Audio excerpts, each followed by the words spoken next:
إمام عاشور واستفزاز جمهور الزمالك.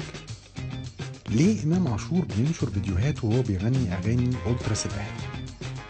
هل إمام بيستفز جمهور الزمالك ولا بيطلب ود جمهور الأهلي؟ تعالوا نعرف الحكاية إيه سوا. ظهر إمام عاشور بعد التعاقد معاه وانتقاله للنادي الأهلي في أكتر من فيديو بيغني فيه أغاني أولتراس أهلاوي، وده اللي اعتبره جمهور الزمالك أمر مستفز، وفي المقابل تفاعل معاه جمهور الأهلي بحب وترحيب.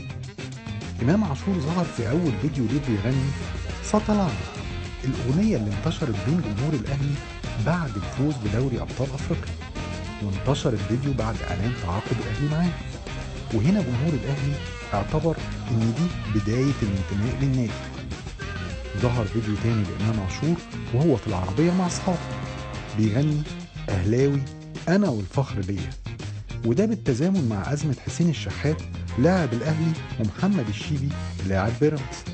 وما خلصش اليوم ونشر تاني فيديو ليه وهو بيغني جرب تدخل الاستاد.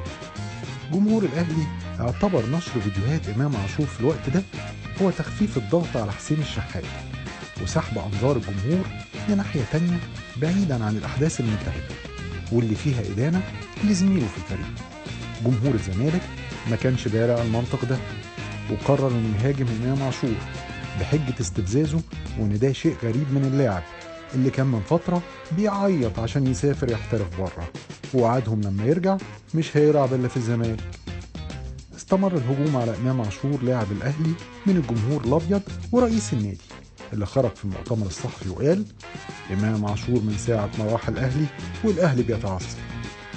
في الناحية التانية إدارة الأهلي ما علقتش على الموضوع، والجمهور واللاعبين القدامى هم اللي تولوا الرد. وفي اللي قال إن إمام عاشور خايف من الجمهور الأحمر بسبب الأحداث القديمة وساب رموز الأهلي، فإمام بيعمل كده عشان يكسب ودهم ودعمهم. الأيام اللي جاية ممكن نشوف فيديوهات جديدة لإمام عاشور بس وهو في التمرين بعد ما يرجع من الإصابة، لأن إدارة الأهلي هتكلم إمام وتقول له بلاش فيديوهات تستفز فريق الخصم. وده مش خوف ولا تحكم في اللاعب، لكن حرص من إدارة الأهلي على اللاعب وإنه ما يتحطش تحت ضغط كبير بعد عودته من الإصابة. كلها أسبوعين بالكتير ونشوف إمام في التمرين. قولوا لنا إيه أكتر فيديو لإمام عاشور عجبكم في الفترة اللي فاتت، سيبوا لنا رأيكم في التعليقات وما تنسوش تعملوا لايك وشير للفيديو.